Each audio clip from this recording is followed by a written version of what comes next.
In today's video, we're going to be discussing about the brand new Set 2 leader for Fusion World, Tournament of Power God Goku, or otherwise known as ToP, who has been creating a storm in these offline regionals for Fusion World of this set's release. Recently, there was a regional in North Carolina, and here are the results of the top 16. 14 of those were the new Tournament of Power Goku, with 1 Vegeta and 1 Beerus. We'll go through their deck list at the end of the video if you want to copy some of the decks, get some ideas of how to build a ToP deck. But before we go further, you need to know what he does as a leader ability. So when he's awakened, you can activate his ability on the main phase once per turn, using 1 energy to discard 1 card from your hand and play 1 battle card with 20,000 power or less and Tournament of Power in its special traits from your hand. Which on the surface doesn't look like to be crazy, but when it's combined with these certain 20,000 power Tournament of Power cards, things get to be kind of nuts. Now, there's a whole list of characters that you can use with his ability, but this Kefla right here from Set 2 is the main target, which allows you on play to draw 1 card and play up to another battle card with a 3 cost or less, and Tournament of Power in its special traits, meaning you, for 1 energy, get 2 bodies on the board, which is, from this point, unheard of. The closest, I guess, is the 2-cost Yellow Ginyu, which plays himself for free. But Kefla offers so much more. Not only a 10k combo, also 5,000 power on if your leader is awakened, which obviously should be at this case, a draw 1 to recover from the God Goku discard, and the fact that there needs to be no requirements on the field, unlike the Yellow Ginyu. Plus, the plethora of 3-cost Tournament of Power characters are insane, which gives you many options to deal with the board or go and attack into the leader. So here is another breakdown of everybody at the event. Over 50% of people were running ToP, and very small amounts of people were using other leaders.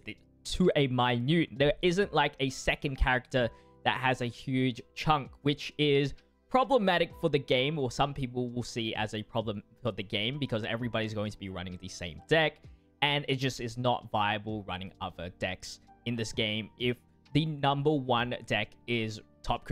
Now, this reminds me of Set 1, where green was absolutely demolishing the Set 1. I don't think as heavy as what it is right now. But as you can see, even with 183 players, a lot over, I'd say 60% here is Brawly players. So we're dealing with the same problems, but now it's red instead of green. And a lot of people do want ToP to be changed in some way, or his deck changed some way, whether that is Kefla's ability or ToP's ability or whatever. Because this is what you kind of want to see when it comes to a competitive card game, where there's viabilities for every single leader to be used and to perform quite well. Of course, in this case here, it's almost 50% green, but, you know, the diversity of every single character is really cool to see. But now it's just 3 characters in here from the recent North Carolina events. And that's just because ToP is just way too fast for people to handle. Now, I personally do think that it is quite early to be deciding to change, in my opinion, because this is somewhat like Brawly 2.0. And I think we haven't had enough time to figure out like how to counter ToP efficiently. And I think it took a while for me to efficiently counter Brawly with other decks. And I think once people start figuring that out, and it starts off with Beerus. Beerus is a great contender to control ToP because of his ability. And so when we see more Beerus, it's like a cascading effect where we'll probably see more Beeruses, hoping people will run more ToP, and then those will counter ToP. And then because Beerus is much more slow of a deck, the other colors then can start appearing once again once more Beeruses comes along. But ToP is still the #1 for sure. And people will still probably majority use it, but we'll probably see more Beeruses. And then, yeah, the other characters will start flooding in. Now, does it mean that, like, every single leader is going to be used like the other graph? Probably not. I think we're probably going to see, like, maybe 5 at most leaders in the top 16 at most by the end of Set 2. But my prediction is, if nothing changes with ToP, then I would see like maybe 60% ToP instead, which is, I think, fine for the short amount of time that we have until set 3 comes out, because set 3 comes out in August, so might as well have fun with it while you can. I understand why people are mad, because you have such a selection of different colors, leaders, that you want to run them, but you really can't because you can't perform well, which is a main part of attending these offline local tournaments and whatnot. But if there was a change to be created for ToP specifically, whether that is his card supporting him or his leader ability, let me know in the comment section down below that wouldn't kill his deck. Maybe we can get some awesome ideas. I think one would be just when he awakens, just don't draw a card. That would be very, very strong. The fact that he draws one is pretty strong. That's one of his weaknesses that I've been testing out, is that eventually, if you last long enough against him, he won't have cards to protect himself because he awakens at 3 life. Or you can change Kefla, where you don't get the draw 1 effect. Something not too destruction based. And I hate that they would have to change text on a card. I'm not a big fan of that. I think a nice change would be like maybe limit the Keflas to like 3 or 2. And I think we would see a bit more variance in terms of results, I think. Because most decks, I feel like, can get rid of maybe 1, 2 Keflas. But then when the 3rd, 4th comes out, then it just gets too overwhelming. I did want to show you guys that they posted the data for the digital version for Master the God ranks. Let's have a look at it. So win rate here, starting first 47%, starting second 53%. That's as to be expected. Maybe I was expecting a little bit higher for second because the energy marker and the first attack is pretty strong. But I'm kind of digging first if you get the right hand sometimes, especially for blue or whatnot, even yellow in some cases. And then this is the rate of each color being used. Green is slightly ahead, which I was quite surprised. I thought this would be way higher than before, which goes to show that once time goes on, because this was like set for April 10th to May 9th, people will start countering what is the highest, and then it starts diversifying a lot more. So I think with time, we will see like leaks in the red Goku deck, in my personal opinion. It's sad to see blue so below for sure. Because blue can actually deal damage to these 3 colors, which I've shown on this channel. The leader frequency, we have Brawly, of course, 17%. Frieza's here because it counters Brawly, and then Beerus as well for 12%, which is quite surprising, actually.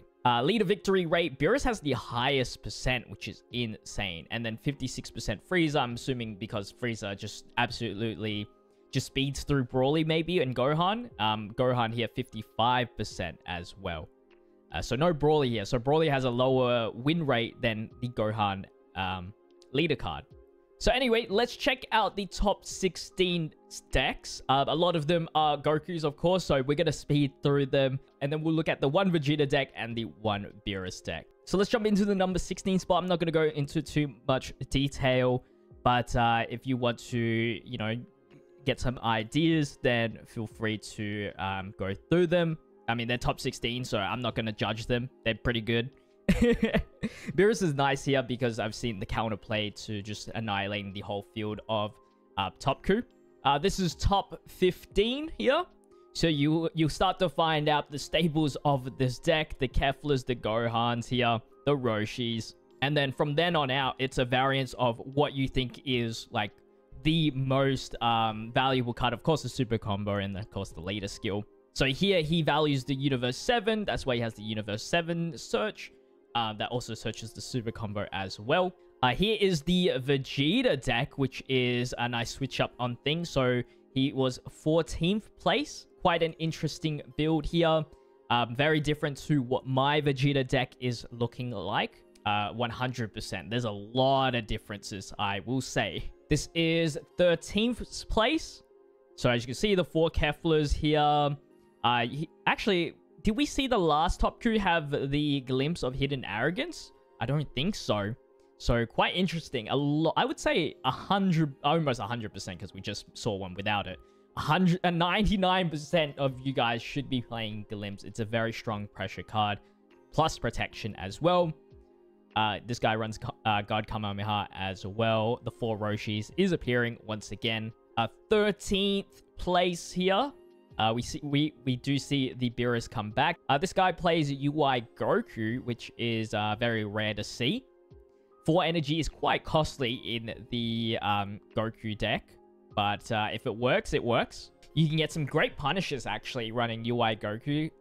If they swing on Keflas or whatever, then you can pressure and make the enemy top crew lose a life because he will neg this down, like one of the Keflas down to like 5k, and then, you know, they have to dish out a lot of cards to try to protect that 1 life, because 1 life is very, very important from top crew. So I might see in the future, maybe, if UI Goku is the play. I've lost count of where we are at because they all look the same. This one plays only 1 glimpse here. Very little extra cards on this one here. I'll leave the link where you can find the deck list in the description below. This one runs a lot less Android 17s, which I might reduce it to 2 as well, depending on the matchup. Because if you don't see Brawlies, then this one becomes a little bit less useful. And of course, it is a 0 combo as well. This guy plays only 2 hits as well. Number 9, we got 1 Beerus here, 3 Android 17s, and no extras as well. Crazy. This one probably looks the most similar to mine, I would say, just from a quick glance here. I run a few more extra cards, but yeah, and a lot more of the 2 costs. Moving on, we see 3 Beeruses. Crazy. We got a God Kamehameha, 4 Whis, and no hits. So I feel like this one's a slower God Goku, but really make sure that he will get rid of any other top Q. I think this might struggle a little bit on the other deck plays. I'm not sure. But since you were only versing top Qs anyway, this is a pretty good build. And this is the 6th place player. And a lot more extra cards. This guy plays the Tournament of Power Arena, which is kind of interesting. Because a lot of things are swinging you at 25k. And so it's not really helping you protect the leader. And a lot of your cards are already 10k combos. So I guess it could save you against like battle card to battle card. But when it comes to leader, it's not helping you too much. But I can definitely see it. It's just, is there enough time to be able to play this? I'm not too sure. And now we're in the top 5 spot, which is Beerus here. So Beerus is great to control against top Q because of the Awakened effect, minusing 10k. Comboed with this Gohan here that minuses 15,000, you can get rid of one of the 25,000 bodies quite easily. And comboed also with Kua as well. You get some low-cost destruction on ToP Goku stuff. So it's really good. Very, very good. Like, that's the special number 25k, and you can get that off with a 1-card combo. Then it's really, really good. No extra cards in here as well. And I think we will definitely see Beerus be played even more than usual. This is the number 4th place deck here. And yeah, he has his card in rarities. But nothing looks off at all. Looks pretty standard. You got the UI Goku play here. And is he only running 1 Android 17? That is true right there. Here is top 3. Oh, he's got the gold energy market. That's such a flex.